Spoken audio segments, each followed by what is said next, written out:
मित्रों नमस्कार। मैं आचार्य राजेश त्रिपाठी ज्योतिष विद्यासागर में आप सभी लोगों का करबद्ध प्रार्थना करता हूं। वीडियो को आप लाइक शेयर सब्सक्राइब जरूर करना। आज मैं आपको बताऊंगा कुछ वास्तु शास्त्र के बारे में, क्योंकि हम लोग ज्योतिष और वास्तु दोनों विशेषज्ञ हैं। तो वास्तु शास्त्र की ज़रूरत कब पड़ी, क्यों पड़ती है, मैंने आपको पिछले वीडियो में बताया है कि वास्तु पुरुष पूरे धरातल पर लेटा हुआ है। उसी वास्तु पर हम मानव, देवता, राक्षस, सारे लोग, यहाँ तक वृक्ष पौधे, सारे लोग उसी वास्तु पर ही हैं। तो हम मानव जीवन में हमें जैसे भोजन, वस्त्र, मकान, इनकी आवश्यकता तो पड़ती ही है। हर व्यक्ति सोचता है कि भैया मेरे पास भी मकान हो जाए। लोग कुंडली दिखवाते हैं तो लोग ये पूछते हैं कि पंडित जी मेरा अपना मकान कब बनेगा। उसी मकान के लिए लोग एक एक तड़ पाई पाई जोड़ते हैं, कभी हम मकान बनवाएंगे। कुछ लोग जीवन भर बगैर मकान के ही रहते हैं, किराए पे रहते हैं। लेकिन हर आदमी के अंदर ये अभिलाषा होती है कि मेरा मकान हो। तो आज मैं बताऊंगा, यदि आप मकान लेने के इच्छुक हो रहे हैं, अगर आपकी प्लानिंग बन रही है कि मैं भी कहीं ज़मीन देखूंगा, ज़मीन खरीदूंगा, ज़मीन की देखरेख आप कर रहे हो, तो उसमें से कुछ सावधानियां मैं आपको बता दूं वास्तु के बारे में। वो ऐसी कौन सी ज़मीन होती है जहां सुंदर सुंदर पुत्र उत्पन्न होते हैं, धनदायिनी होती है, और कौन सी ज़मीन ऐसी होती है कि जहां पहुंचते ही जो मेरा पिछला जीवन अच्छा था वो उस घर में पहुंचते ही सब विध्वंस हो जाता है। ये वास्तु की ही देन है। तो मैं एक पुस्तक है, विश्वकर्मा प्रकाश पुस्तक है, उसमें से कुछ लाइनों को मैं लेता हूँ। मैं ये प्रयास करता हूँ कि व्यक्ति ज़्यादा से ज़्यादा जल्दी जल्दी वो समझ जाए। एक श्लोक है, मनोरमा सुत प्रदा दृढ़ा धन प्रदा मता सुतार्था तथा पिदक सुरेश दिक प्लवा मही। जो भूमि देखने में मनोरम हो वो सुत प्रदा होती है। जो भूमि मनोरमा सुत प्रदा दृढ़ा, मनोरम भूमि, मनोरमा सुत प्रदा, मनोरम भूमि। आप मकान लेने गए, जमीन देखने गए, जो देखने में ही सुंदर लगे, उस जमीन पर आप मकान बनवाएंगे तो वो शुद्ध प्रदा होती है। दृढ़ धन प्रदा, जो कुछ जमीनें ऐसी होती हैं देखने में वो जो है जैसे बलुचट सी लगती हैं, लेकिन जो जमीन दृढ़ लगे, कठोर जमीन हो, वहां मकान आप बनवाओगे तो वो धन प्रदा होती है, वहां धन अपने आप बरसता है। जो भूमि उत्तर और पूरब ईशान कोण की तरफ ढलान जिसका हो, जिस भूमि का ढलान उत्तर और पूरब के कोने को हम ईशान कोण कहते हैं। ईशान कोण की तरफ जो जिसका ढलान हो वो जमीन हमारे लिए बड़ी ही शुभप्रद होती है। वो पुत्र प्रदा और धन प्रदा दोनों होती हैं। अब बात समझ गए होंगे। जो जमीन देखने में सुंदर लगे वो शुद्ध प्रदा होती है। जो दृढ़ हो, मजबूत हो, वो हमारे लिए धन प्रदा होती है। लेकिन जो जब हम जमीन लेने जाएं तो उसका हम ढलान देखें, इस भूमि की ढलान किधर है। अगर ढलान पूरब और उत्तर के तरफ है, उसको हम ईशान कोण बोलते हैं, उस तरफ है, तो वो जमीन हमारे लिए धन प्रदा और शुद्ध प्रदा दोनों होंगी। ठीक है, इनसे आप पहचान सकते हो कि ये जमीन मेरे लिए लेने लायक है या नहीं। अब दूसरा श्लोक देखिए, गंभीर शब्दा जयनेत पुत्रान गंभीर निशनान तुंगा पदान्विता कुर्यात क्षमा सौभाग्यदायिनी। जो जमीन लेने आप गए हो, जो जमीन ठोकने पे उसमें से गंभीर आवाज आए, आप जमीन को ठोको, हाथ से ठोको, किसी से ठोको, तो उसमें से अगर गंभीर आवाज आए, वो जमीन हमारे लिए धन प्रदा, शुद्ध प्रदा, यश प्रदा भी होती है।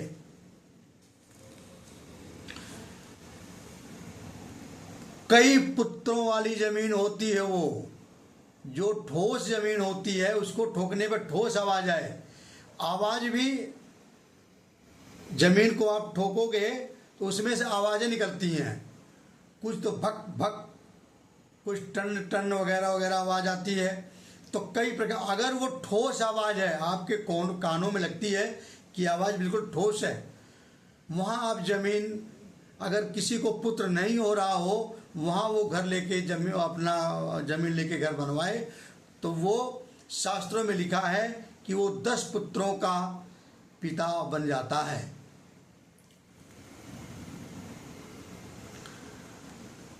जो जमीन ऊंचे भूमि पे हो, गड्ढों वाली भूमि नहीं हो, आप जमीन देखने गए, अगर वो जमीन ऊंचाई पे है, वहाँ पानी न लगता हो, वो जमीन भी हमारे लिए शुद्ध प्रदा होती है, धन प्रदा होती है। समभूमि, अगर बराबर भूमि है, वो सुख प्रदा होती है। जमीन दोनों अच्छी है, जो ऊंचाई वाली है, थोड़ा सा ऊंचा हो, वहाँ आप जाओगे तो वो पुत्र को वरदान देने वाली होती है। उसमें ऐसे पुत्र उत्पन्न होते हैं कि जो कि आगे चल करके महारथी बनते हैं, नाम जस धन मिलता उनको। और लेकिन अगर आप सुख के हिसाब से ज़मीन लेते हो तो समतल ज़मीन, बिल्कुल समतल ज़मीन आप उसका घर बनाएं तो वो सुख प्रदा ज़मीन होती है। तीसरा श्लोक देखिए, विघटा शूद्र जाति नाम तथा दुर्ग निवासिनीम शुभदाना परेशाम च तस्कराम शुभावा। जो भूमि देखने में उबड़ खाबड़ लगती हो, वो शूद्रों के लिए होती है। शूद्रों मतलब, मैंने आपको पिछली वीडियो में बताया था शूद्र की परिभाषा, ब्राह्मण की परिभाषा। ब्राह्मण की परिभाषा अब मैं फिर से आपको बता देता हूँ। शूद्र का नाम लेने पे किसी को नाराज होने की जरूरत नहीं है, वो शूद्र नहीं कहलाता। अब यहाँ मैं एक बार फिर बता देता हूँ, जो अब व्यक्ति ब्राह्मण का काम करता है, शिक्षक का काम करता है, उसको हम क्या कहते हैं? ब्राह्मण कहते हैं, चाहे वो किसी भी जात समुदाय का हो, किसी भी जात समुदाय का हो, उससे मतलब नहीं है। अगर वो ब्राह्मण का काम करता है, नित्य पूजा करता है, वेद अध्ययन करता है, और यदि वो अध्यापक है तब वो ब्राह्मण है। जो पुलिस में है, फौज में है, आर्मी में है, सेना में है, वर्दीधारी है, दूसरों की रक्षा करता है, वो चाहे कोई भी जात बिरादर का हो, उससे मतलब नहीं है, लेकिन वो क्या है? क्षत्रिय है। जो व्यक्ति सबको खिलाता पिलाता हो, दान धर्म करता हो, जो दान धर्म करता हो, खिलाता पिलाता हो, भगवान का भी पुजारी हो और खूब दान करता है, वो किसी भी जात का हो लेकिन वो वैश्य है। और जो व्यक्ति हमारे मजदूर वर्ग हैं, हार्ड वर्कर हैं, खेतों में काम करने वाले हैं, वो व्यक्ति चाहे किसी भी जाति धर्म का हो, उससे मतलब नहीं है, लेकिन वो शूद्र है। ये शास्त्रों में परिभाषा दी गई है। तो जो जमीन उबड़ खाबड़ आपको दिखती हो, वो जमीन शूद्रों के लिए होती है, उचित होती है, सुख प्रदा होती है, धन प्रदा होती है, शुद्ध प्रदा होती है, लक्ष्मी प्रदा होती है।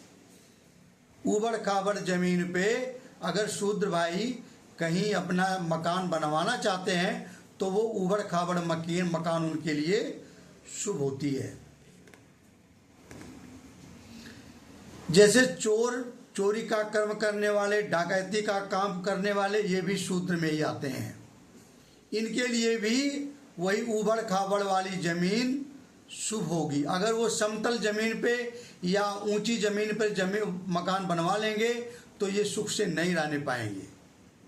ये इस शास्त्र में लिखा है, मैं अपने तरफ से कुछ नहीं कर रहा।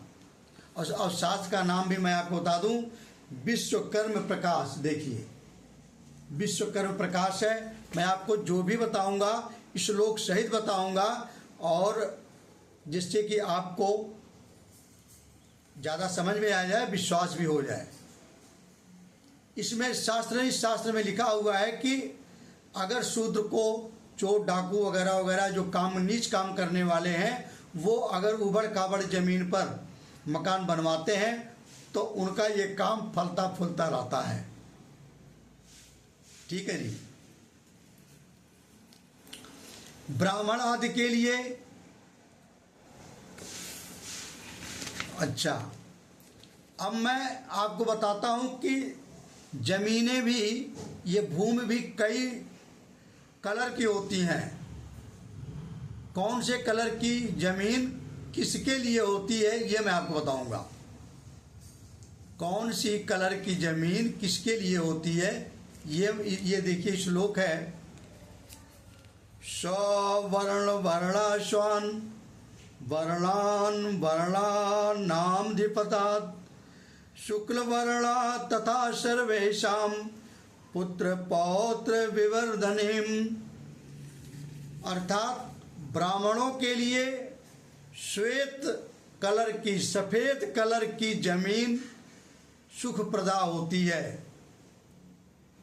अगर ब्राह्मण कहीं कुछ काली होती है, कुछ सफ़ेद होती है, कुछ पीली होती है, कुछ हरी होती है, इस प्रकार से बहुत सारे जमीनों का भी कलर होता है। तो अगर ब्राह्मण जमीन चुने तो ब्राह्मण के लिए सफ़ेद कलर वाली जमीन सुखप्रद होती है, उसमें उनका सौभाग्य जागृत रहेगा, ब्राह्मण को सुख उसी जमीन में मिलेगा। क्षत्रियों के लिए रक्तपीत जमीन, क्षत्रिय अगर अपना मकान कहीं बनवाने के लिए जमीन खरीदता है तो लाल कलर की जमीन वो खोजे। लाल कलर की जमीन पर वो अगर मकान बनवाएगा तो उसका मकान माला, दो माला, तीन माला, चार माला, स्टोरी पे स्टोरी लगती चली जाएगी। उसके बच्चे आईएएस पीसीएस नौकरी में अच्छे होते जाएंगे, धन अपने आप आएगा।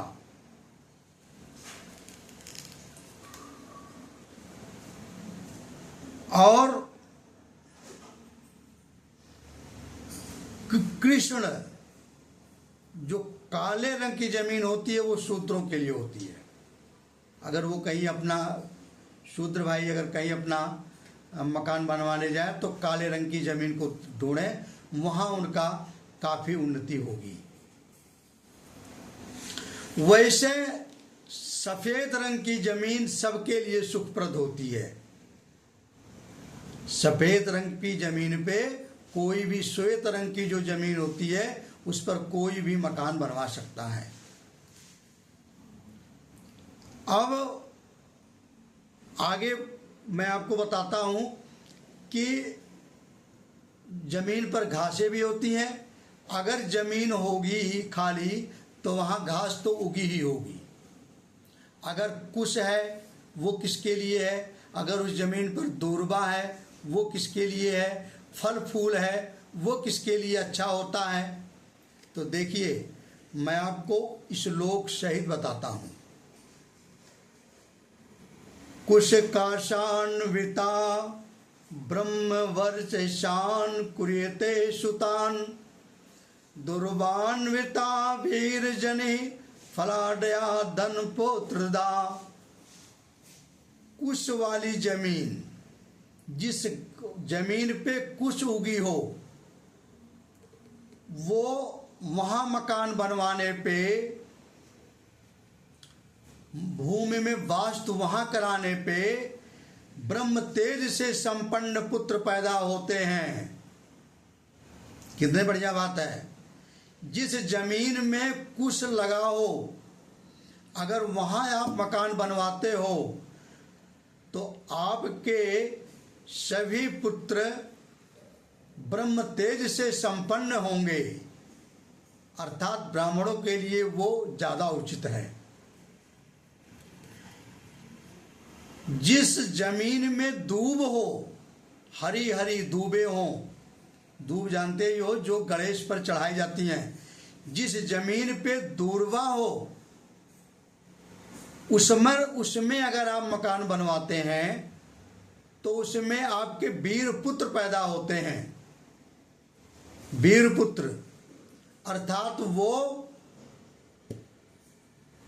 क्षत्रिय वर्ण के लिए अच्छी होती है।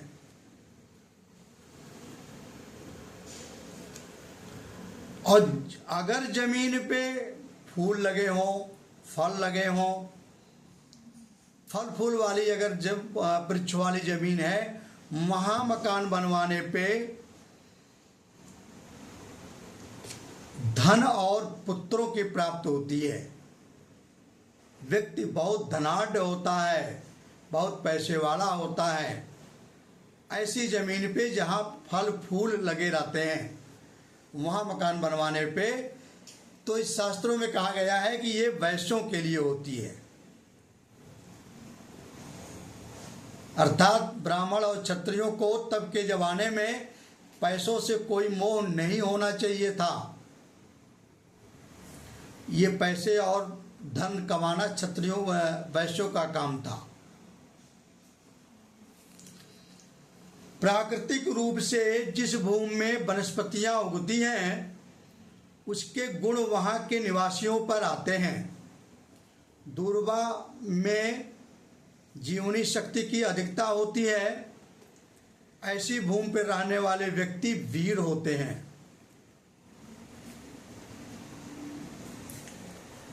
अब मैं आपको अगले सब श्लोक में बता रहा हूं कि कैसी भूमि मकान के लिए अच्छी होती है, कैसी भूमि खराब होती है।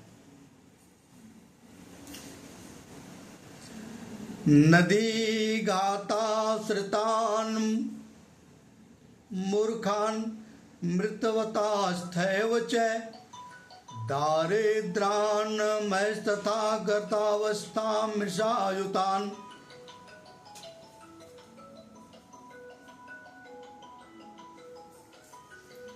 विवरा पशुपुत्रादिदायिनीं शौक सारणीं वक्रा विक्रा जनेत पुत्रान विद्याविहीनकान। मित्रों, नदी के कटाव की भूमि में वास्तु करने से, वास्तु करने का मतलब है जहां हम मकान बनवाते हैं वहां वास्तु करते हैं। वास्तु उसी का नाम है जहां हम मकान कोई भी निर्माण कार्य करते हैं सब हम वास्तु करते हैं। नदी के कटान की भूमि पे वास्तु करने से मूर्ख और मृतक पुत्र पैदा होते हैं। अगर आपने नदी के किनारे जहाँ कटान है वहाँ आपने यदि मान लीजिए वास्तु स्थापना किया है, मकान बनवाया है, तो शास्त्र कहता है ऐसे जगहों पे मूर्ख पुत्र पैदा होते हैं और मृतक पुत्र पैदा होते हैं। जिस भूमि के मध्य में पत्थर हो, अगर आपने अपना प्लाट लिया, उसकी खुदाई आपने किया, तो भूमि अगर बीच में पत्थर आपको मिल गया तो वहां वास्तु करने पर, वहां मकान बनवाने पर दरिद्र पुत्र पैदा होते हैं। जिस मकान में, जिस प्लाट में पत्थर हो बीच में, शास्त्र कहता है कि अगर हम वहां मकान बनवाते हैं तो ऐसे लोगों को कैसा पुत्र पैदा होता है? दरिद्र पुत्र। वहां न धन रहेगा, न सुख रहेगा, वह हमेशा क्लेश ही रहेगा। और अगर गड्ढे वाली जमीन है, वहां आप मकान बनवाते हो, गड्ढे वाली जमीन में मकान नहीं बनवाना चाहिए, तब वहां क्या होता है? पुत्र असत्यवादी होते हैं, झूठे, सारे झूठ बोलने वाले बच्चे पैदा होते हैं। ठीक है जी। इसलिए हमें 3 जगहों पर मकान नहीं बनवाना चाहिए। एक तो नदी के किनारे जहां कटाच हो, दूसरा जिस प्लाट के बीच में पत्थर हो, उस मकान को नहीं, उस प्लाट को नहीं लेना चाहिए, नहीं खरीदना चाहिए। और जहां गड्ढे में जो जमीन हो उसको भी हमें, उसमें भी मकान नहीं बनाना चाहिए। ये वर्जित है शास्त्रों में। मित्रों नमस्कार। मैं वास्तु इसलिए बना रहा हूं कि बहुत सारे मित्र इसके बारे में नहीं जानकारी है तो धोखा में पड़ जाते हैं। तो हम ही से लोग आके पूछते हैं कि पंडित जी, जब से मैं इस मकान में आया तब से मेरी अवनति हो रही है, मैं बहुत परेशान हूं। तो मकान लेने से पहले, ज़मीन लेने से पहले उसको पहले आप देख लें। मित्रों, वीडियो को लाइक सब्सक्राइब जरूर करना। इस प्रकार से हम वीडियो आपको बनाते रहेंगे और केवल एक एक वीडियो आप देखते जाओगे तो बहुत सारी आपके अज्ञानता रूपी जो अंधकार है वो दूर होता जाएगा। ठीक है। और जो भी मैं आपको बताऊंगा शास्त्रों से बताऊंगा। मनगढ़ंत कहानियां हमारे चैनल पर आपको नहीं मिलेगी। मित्रों, सबको मेरा प्रणाम है, नमस्कार है, धन्यवाद।